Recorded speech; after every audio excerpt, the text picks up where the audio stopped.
مفتی صاحب میرا کھاد سپرے کا کاروبار ہے، ہم زمینداروں کو ادھار بھی کھاد سپرے دے دیتے ہیں،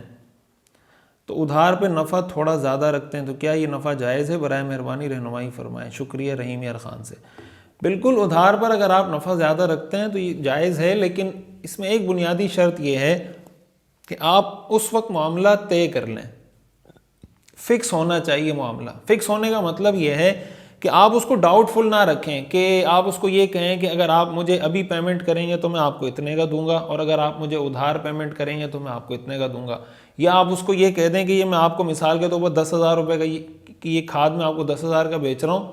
اور اگر آپ مجھے پیمنٹ 2 مہینے پہلے کر دیں گے یا آپ مجھے فلاں تاریخ کو پیمنٹ کر دیں گے تو میں آپ کو 2,000 روپے معاف کر دوں گا۔ اس طرح کی ڈاؤٹ فل بات نہیں ہونی چاہیے، بالکل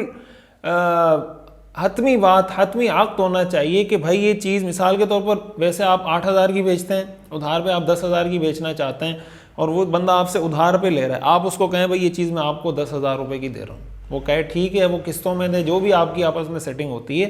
تو اس کی وجہ سے آپ اس کو یعنی فلکچویشن اس میں نہ رکھیں، کوئی ڈاؤٹ نہ رکھیں، معاملے کو فکس کر دیں، طے کر دیں، اور اس کے اندر یہ ایلیمنٹ بھی نہ ہو جو جرمانے کا ایلیمنٹ ہوتا ہے کہ اگر آپ نے پیمنٹ لیٹ کی تو جرمانہ لازم ہوگا وغیرہ وغیرہ۔ تو ایسی صورت میں ادھار بیچنے کی وجہ سے جو قیمت زیادہ لی جاتی ہے، یہ قیمت زیادہ لینا جائز ہے، یہ سود کے زمرے میں نہیں آتا۔ مفتی صاحب ایک سوال ہے، میرا دوست ہے، اس کی بیٹی بیوہ ہو گئی ہے، اس کے چھوٹے بچے ہیں، کیا میرا دوست پوتیوں کو زکوٰۃ دے سکتا ہے؟ نہیں، پوتیوں کو، اولاد کو زکوٰۃ نہیں دی جا سکتی، اصول و فروع، یعنی اولاد کو بھی نہیں دی جا سکتی، پوتی بھی ظاہر اولاد میں آتی ہے، اور اصول کو بھی یعنی والد، دادا، دادی، ان کو بھی زکوٰۃ نہیں دی جا سکتی۔ ویسے ہی اس طرح جب بیٹی بیوہ ہو گئی ہے تو ان پر خرچ کرنا تو ویسے ہی ڈبل ثواب رکھتا ہے، ثواب ہے اس کا۔ حدیث شریف میں آتا ہے الساعی علی الارملۃ والمسکین کالمجاہد فی سبیل اللہ، کہ جو آدمی بیوہ یا بے سہارا عورت کا سہارا بن جائے، ظاہر ہے جس عورت کو طلاق ہو جاتی ہے، شوہر کی وفات ہو جاتی ہے، وہ بے سہارا ہوتی ہے، تو اس کو اللہ تعالیٰ ایسا اجر عطا فرماتے ہیں جیسے جہاد کرنے والے کو اللہ اجر عطا فرماتے ہیں، تو اس کو تو اپنے اصل مال سے دینا چاہیے، اس نیت سے کہ انشاءاللہ یہ آپ کے لیے بہت بڑا ایک خیر کا سبب ہوگا۔ مفتی صاحب وہ کون سی غلطیاں ہیں جن کی وجہ سے نکاح ختم ہو جاتا ہے؟ برائے مہربانی تفصیلی جواب دیں عزیز الرحمان خٹک۔ دیکھیں، غلطی نکاح جو ختم ہوتا ہے، ایک تو طلاق کے الفاظ سے ختم ہوتا ہے، کوئی بیوی کو طلاق دے دیتا ہے تو پھر طلاق کے جو الفاظ ہیں یہ 2 طرح کے ہوتے ہیں۔ 2 طرح ہونے کا مطلب یہ ہے کہ ایک تو وہ الفاظ ہیں جو بالکل صاف، جیسے طلاق کے الفاظ ہیں، کوئی بیوی کو کہہ دیتا ہے کہ تمہیں طلاق، یہ تو صاف الفاظ طلاق کے ہیں۔ بعض الفاظ ایسے ہوتے ہیں جو جس کو فقہی اصطلاح میں کنائی الفاظ کہا جاتا ہے، کنایتاً جو الفاظ طلاق کے لیے استعمال ہوتے ہیں۔ اب وہ جو الفاظ ہوتے ہیں وہ ایسے ہوتے ہیں کہ بعض اوقات یعنی کچھ سچویشنز ایسی ہوتی ہیں کہ ان الفاظ کو استعمال کرنے سے طلاق ہو جاتی ہے، کچھ سچویشنز ایسی ہوتی ہیں کہ ان الفاظ کو استعمال کرنے سے طلاق نہیں ہوتی، کچھ الفاظ ایسے ہوتے ہیں جس میں نیت کا اعتبار ہوتا ہے کہ اگر یہ الفاظ بولتے ہوئے مرد کی نیت تھی طلاق دینے کی اور اس نے یہ الفاظ بولے تو طلاق ہو جائے گی، مطلب اس کے اندر کہیں پر نیت کا اعتبار ہوتا ہے،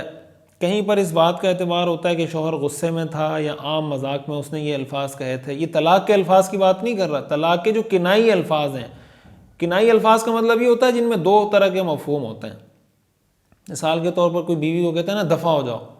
اب دفع ہو جاؤ کا ایک مطلب تو یہ ہے کہ آپ اس کو ہٹا رہے ہیں اپنے آگے سے کہ بھائی میرے آگے سے ہٹ جاؤ، اور دفع ہونے کا ایک مطلب یہ ہوتا ہے کہ بھائی میرے گھر سے نکل جاؤ۔ اس طرح کے جو الفاظ جس میں مختلف قسم کے امکانات ہوتے ہیں تو اس میں پھر مختلف صورتوں کو دیکھا جاتا ہے، نیت کو دیکھا جاتا ہے، سچویشن کو دیکھا جاتا ہے، عورت مرد کی کیفیت کو کہ غصے کی حالت میں تھا یا نہیں، اس کو دیکھا جاتا ہے، پھر اس چیز کو دیکھا جاتا ہے کہ یہ الفاظ اس نے کہیں ایسے موقع پر تو استعمال نہیں کیے کہ بیوی نے اس سے طلاق کا مطالبہ کیا اور طلاق کا مطالبہ سننے کے بعد اس نے یہ الفاظ استعمال کیے ہوں،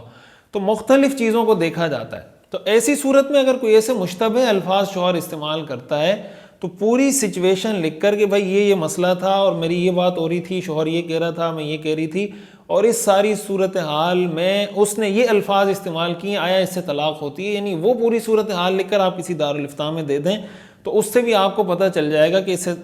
طلاق یعنی جدائی ہو جاتی ہے، نکاح ختم ہو جاتا ہے یا نہیں ہوتا۔ اسی طرح معاذ اللہ کوئی آدمی مرتد ہو جاتا ہے ارتداد کی طرف چلا جاتا ہے، اسلام چھوڑ دیتا ہے، تو ظاہر ہے کہ یہ بھی ایسی چیز ہے جس کی وجہ سے نکاح ختم ہو جاتا ہے۔ اسی طرح جب شوہر کا انتقال ہو جائے، بیوی کا جب انتقال ہو جائے تو شوہر سے اس کا نکاح فوراً ختم ہو جاتا ہے، اس لیے کہ شوہر پر کوئی عدت نہیں ہے۔ اور اگر شوہر مر جاتا ہے تو بیوی کا نکاح بھی شوہر سے ختم ہو جاتا ہے، لیکن وہ کسی نہ کسی حد تک باقی رہتا ہے اس وقت تک جب تک اس کی عدت ختم نہیں ہو جاتی۔ جب اس کی عدت ختم ہو جائے تو نکاح پھر اس سے بھی ختم ہو جاتا ہے۔ اس طرح کی کچھ متفرق چیزیں ہیں عموماً عام طور سے جس سے نکاح ختم ہوتا ہے۔ تو کوشش یہ کرنی چاہیے انسان کو اپنی زبان پر قابو رکھنا چاہیے۔ ان سب کا جو بنیادی نچوڑ اور خلاصہ ہے وہ اصل زبان ہے، یعنی زیادہ تر بلکہ آپ یہ کہہ سکتے ہیں کہ تقریباً تمام کیسز کے اندر جو انسان کا نکاح ٹوٹتا ہے، نکاح ختم ہوتا ہے، وہ اس کی زبان کی وجہ سے ٹوٹتا ہے، یا وہ طلاق کے الفاظ کہہ رہا ہوتا ہے، یا وہ کفری کلمات کہہ رہا ہوتا ہے، یا کوئی بھی ایسی بات وہ زبان سے نکال رہا ہوتا ہے جس کی وجہ سے اس کا نکاح ختم ہو رہا ہوتا ہے۔ تو اس لیے میں بار بار یہ بات عرض کرتا رہتا ہوں کہ بھائی جب نکاح کریں تو نکاح سے پہلے نکاح کے مسائل سیکھیں، طلاق کے مسائل سیکھیں، میاں بیوی کے حقوق سیکھیں۔ اور ایک بڑی اچھی بات نظر سے گزری تھی میری کہ اس کی ہم نے پوسٹ بھی بنوائی کہ بھائی جس طرح آپ نکاح سے پہلے مولوی صاحب کے پاس آتے ہیں نا، تو طلاق سے پہلے بھی کسی عالم سے رابطہ کر لیا کریں۔ نکاح سے پہلے آپ مولوی سے رابطہ کرتے ہیں نا، عالم سے، کسی امام مسجد سے، بھی میں نے نکاح کرنا ہے، وہ کیا ہوگا، پورا آپ اس سے مشورہ کرتے ہیں، تفصیل سمجھتے ہیں۔ تو جب طلاق دینے کا ارادہ ہونا تب بھی آپ کسی امام مسجد سے، کسی مولوی صاحب سے مشورہ کر لیں۔ اگر اتنا بھی ہم کر لیتے ہیں نا تو انشاءاللہ ہمارے گھر طلاقوں سے اور ٹوٹنے سے محفوظ ہو جائیں گے۔